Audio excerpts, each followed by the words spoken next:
Alright, Shalom. First and foremost, I want to begin by giving all praise and glory to Yahweh, Ba'ashem, Yahweh Shai, Ba'ashem Rakakwadash. Double honors to the elders and apostles of Great Millstone. Shalom to you brothers that are laboring and pushing this word in truth, sincerity, and with charity. I am the brother Abraham from the camp here in GMS Chicago. Come to do another quick lesson to the Holy Spirit, Lord willing to be edifying. And this video is going to be centered around the recent passing of Queen Elizabeth. Okay. The death of Queen Elizabeth has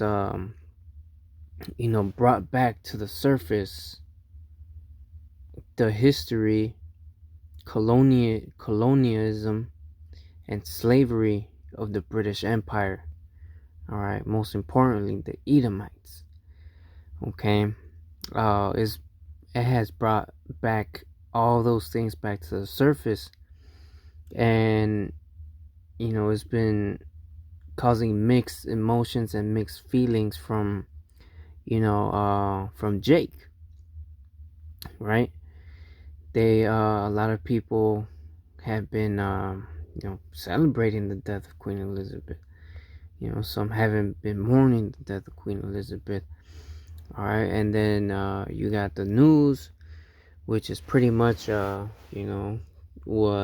the narrative they want you to see, so you can think and feel a certain type of way that they want you to think and feel. Okay, but they're not gonna go ahead and jump into the history. All right, well, they will, but they only want you to see and know certain parts of history, but not the whole thing. All right, and that whole so-called royal family, which ain't royal, all right, they're fraudulent. Okay, have a very, very dark past. So is the Edomites. All right, in general. All right, this is why they want to keep things covered. This is why they want to censor the internet. This is why they want to censor the prophets. This is why you have a thing called critical race theory. All right, because they're trying to eliminate the history of slavery from the schools, from their history books. Why? Because it tells who you are and it tells who they are. Okay, so I'm gonna go ahead and play this video, let you listen, and then also have another video from the elder Karatazar from Vegas. Had uploaded one a couple of days ago as well that I want to show as well. So here we go. The footage and going back decades, and they showed the gold carriage, drawn by 30 horses, and they show all the people in their regalia and things like this. They don't talk about the British colonialism that exploited people, tortured people, enslaved people to create the billions of dollars. So you see that opulence displayed.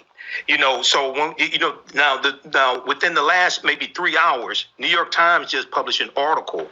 In Africa, the Queen's death renews a debate about the legacy of the British Empire, and it deals with Kenya and the Mau Mau Rebellion. Okay, when you go, I did a lot of research yesterday on Queen Elizabeth, but also on Great Britain. When you look at how many African countries they got from the Berlin Conference of 1884, okay, and you look, they got the Gambia, Nigeria, where that sister's from, okay? They got Ghana, Sierra Leone. They got Kenya, Tanzania, Malawi, Zambia, Zimbabwe, South Africa, okay? When you go talk to those African people who have relatives who were killed by the British Empire, they have no love for her. They have no love for King Charles III. May 19th, 2022, when Meghan Markle married Prince Harry, I did a 2-hour broadcast, and I said, black people watched the royal wedding and got teary-eyed, but you forgot about the transatlantic slave trade. Because I said she married into, this is no disrespect to Meghan Markle, I said she married into a family of colonizers. They're not colonizers because they're white. They're colonizers because Britain colonized 1/5 of the world population 100 years ago. 1/5 of the world population was under British rule. And they didn't rule with kindness. They didn't rule with a smile. They ruled with brutality. So I don't wish anything ill on Queen Elizabeth II. I sure as hell don't miss her. And I hope some more join her. Seriously. Go study the history of the British Royal Empire and how they got what they got. These are some demons. These are colonizers. That's it. I understand. I may have expressed it differently than Uja Anya, but I totally understand what she's saying. Because those were her relatives who were massacred by these white supremacists, by these colonizers, who then want to put a handshake and a smile. They won't even have a conversation about reparations with Jamaica. Jamaica's about to sue them for reparations. They won't even have a conversation about reparations. So I have no love. All right, let's go ahead and grab a quick precept. This is Sirach 10 and verse 8. Because of unrighteous dealings, injuries, and riches got by deceit, the kingdom is translated from one people to another. All right, and Esau's kingdom has been nothing but unrighteous dealings, nothing but injuries, nothing but riches got by deceit. Everything they have was stolen, robbed. All right. Everything, their whole history is a fraud and a lie. All right. This is just concerning the British Empire. Look at how America was established, how they colonized America. All right. Who was here first? All right. And look at the people who were here first in the condition they are now. All right. And you look at the Edomites and where they are now. All right. They're still benefiting off of the fruits of slavery and Edomite colonialism to this day, man. All right, but what all these things are coming back up to the surface, okay? Because it's time for these people to get judged. Okay, let's get Ecclesiastes.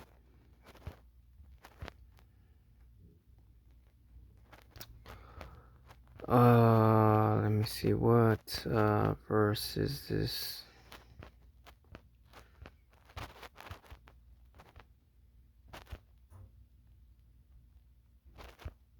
What verse was it?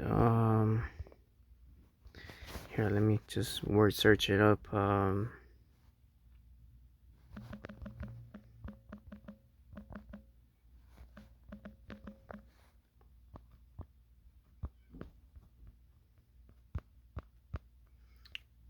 Ecclesiastes 3:15. That which has been is now, and that which is to be hath already been, and God requireth that which is past. Okay, so all of the sins and iniquities and ill dealings of E from the past are coming back to bite him in the ass. Okay, now it's time for you to get judged. All right, you had your time to rule. You had the height of your empire. All right, now it's on its way down. That which goes up must come down. All right, that is what we're witnessing today. Is the downfall of your kingdom, all right, which cannot be denied, which can clearly be seen, which is falling by the day. All right, I'm gonna continue with this video. Loss for them. Here are some Eton Thomas, former NBA player. Kelly, he posted a couple of videos on his Twitter feed. I thought might as well play both of them. Just want to give folks a look at this. So check this out. In 2022, Her Majesty Queen Elizabeth II became the first British monarch to celebrate a Platinum Jubilee. The celebrations took place over a 4-day bank holiday. Millions of Brits partook in street parties and people around the world joined in on the celebrations. But is celebrating the British monarch harmless fun?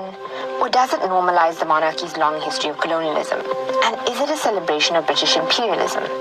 Here are 4 ways in which the British royal family has benefited from colonialism. They have historically benefited from the enslavement of human beings. In 1562, John Hawkins was the first Englishman to include African people in his cargo.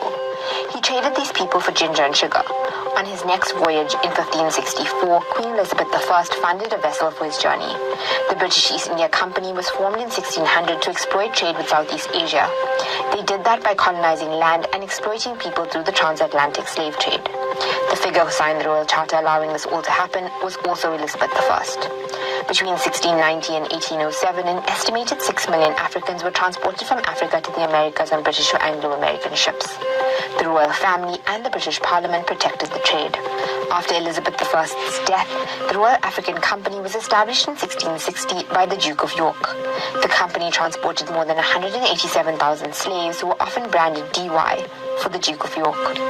It's difficult to say how much the royals benefited from slavery, but many say it funded the entire British treasury.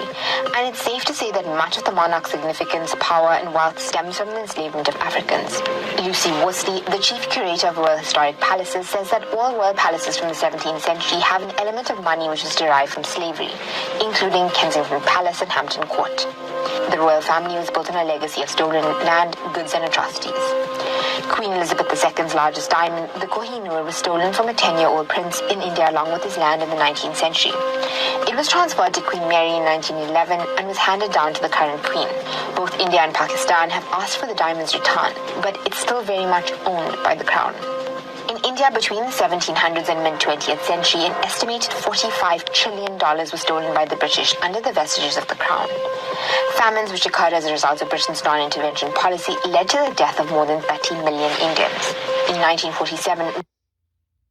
Now, that was sort of like part 1. Yeah, that was a lot of info in that little clip, man.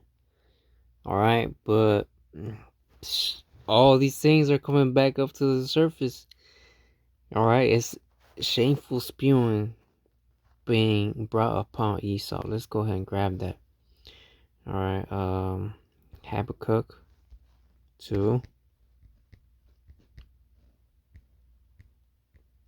and 16. Thou art filled with shame for glory. Drink thou also, and let thy foreskin be uncovered. The cup of the Lord's right hand shall be turned unto thee, and shameful spewing shall be on thy glory.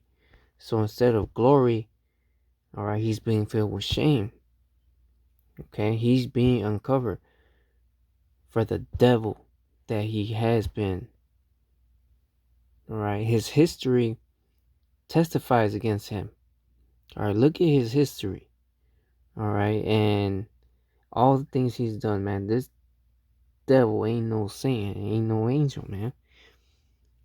Okay. Shameful spewing shall be on thy glory, man. That's what you're saying. Alright. Disgrace is falling over your glory, man. Alright, the triumphing of the wicked is short. Okay, and the joy of the hypocrite but for a moment. Right, and your time and your rulership to rule and reign is done.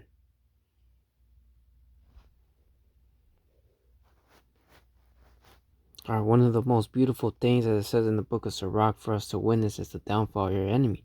And that's what we're witnessing, man.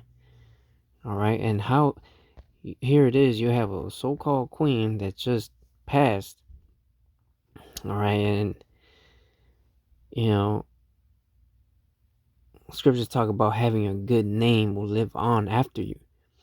You don't have that reputation. Your people don't have that reputation.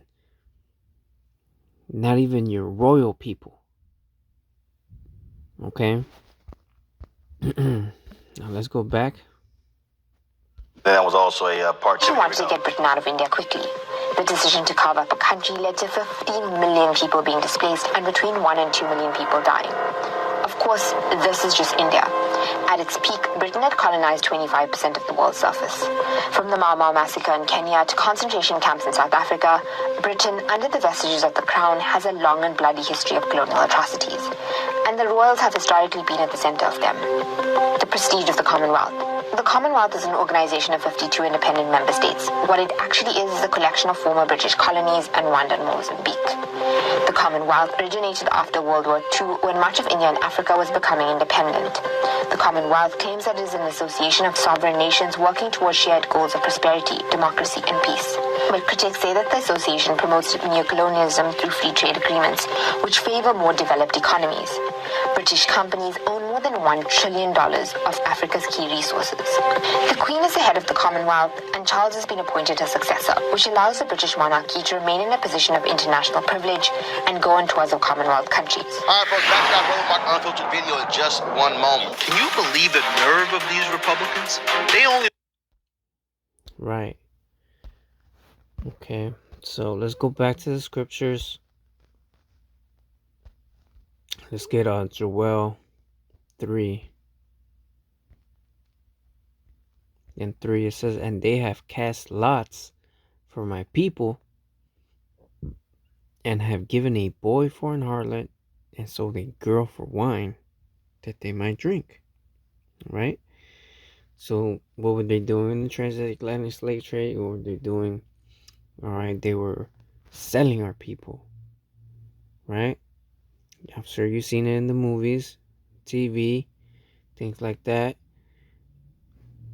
All right, and they gave a boy for a harlot, man. They prostituted a boy like it was a harlot, man. And not to mention, all right,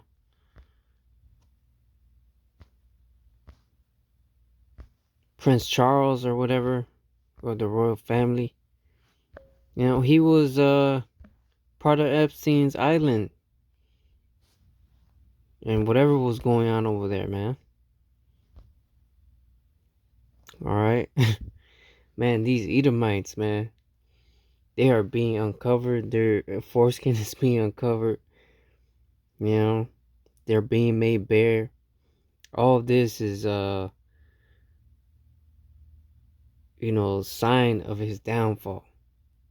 Right? It says verse 4, and what have ye to do with me, Tyre and Sidon, and all the coasts of Palestine? Will ye render me a recompense? And if ye recompense me swiftly and speedily, will return your recompense upon your own head. Alright, because the so-called Africans, so-called Arabs, and these Edomites all had a part in the transatlantic slave trade. Okay. And if they try to here and repay us back or repay back the Lord any other way, he's gonna throw that shit back at you, man. Alright. Biblical reparations is this. Okay, Revelations 13 and verse 10. He that leadeth into captivity shall go into captivity. He that killeth with the sword must be killed with the sword. Here is the patience and the faith of the saints. Alright, these are real reparations. Alright, this is how you make amends. This is how you make a right. Alright, saying it is a righteous thing to recompense tribulation to them that trouble you. Alright, this is a righteous thing in the sight of the Most High. Alright, and you have not paid for what you have done to our people. Not just any people, but the apple of the Lord's eye, man. Alright, now let's get this one here and from the other in Vegas.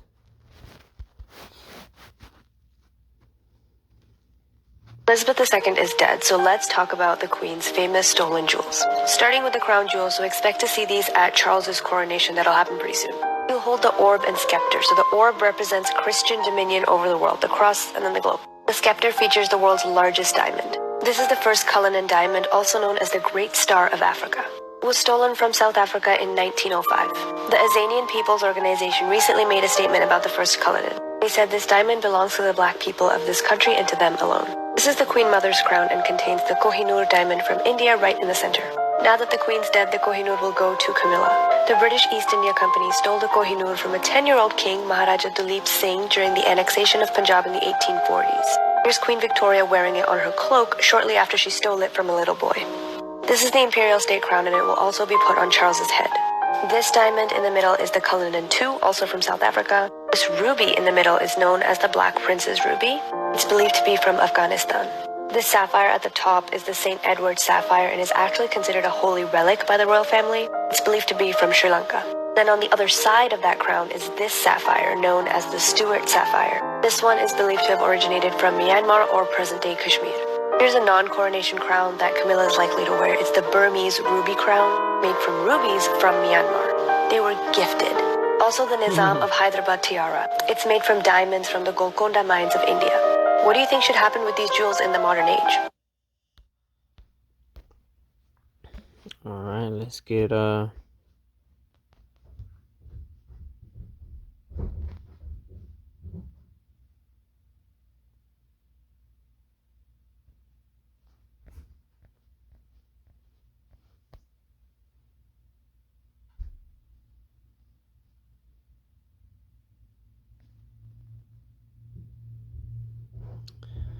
this is John chapter 10 and verse 10. The thief cometh not but for to steal and to kill and to destroy. I am come that they might have life and that they might have it more abundantly. Alright, so Esau is a thief. Alright, he stole, killed, and destroyed everything, man. That's what he does. That's what he was meant to do. Okay, he's good at it. Alright, now let's get Job chapter 20. Verse 15. He hath swallowed down riches, and he shall vomit them up again. God shall cast them out of his belly. Alright, so yeah, they devoured these riches. Alright, they stole them. Alright, by unrighteous dealings. And riches got by deceit, right? As it says in Sirach 10. Well, guess what? They're going to vomit them up again. Alright? Most High is going to cast them out of his belly. Alright? They're going to be, the kingdom is going to be translated back to us. Alright? Let's get Isaiah 60.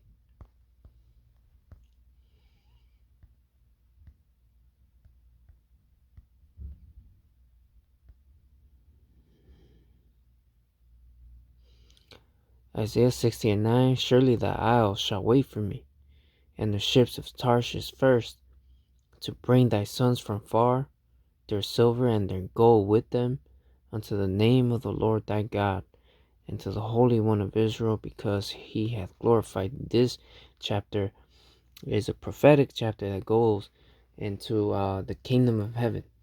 Okay? And the Israelites returning into the land.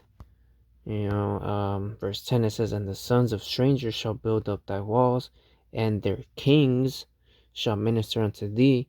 For in my wrath I smote thee, but in my favor have I had mercy on thee. So the kings of today, of this world, are going to serve us, minister unto us. Minister means to serve. All right?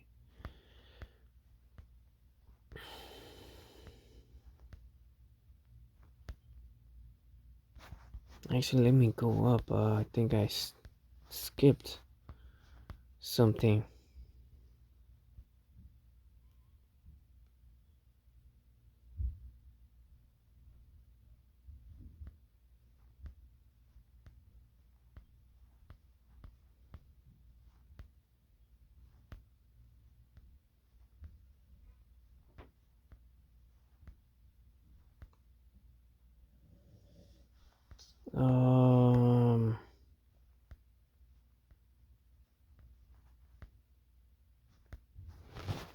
Damn, let me look it up.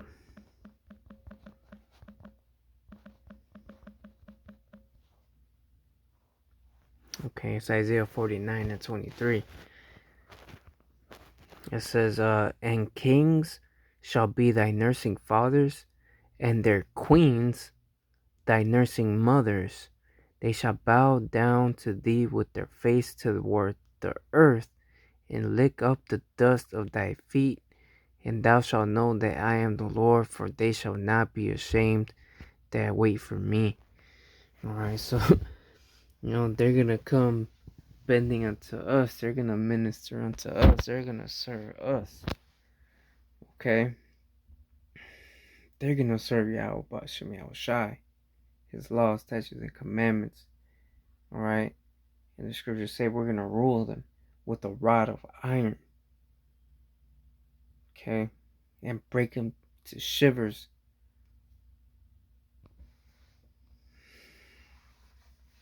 Okay? This is just what awaits Esau.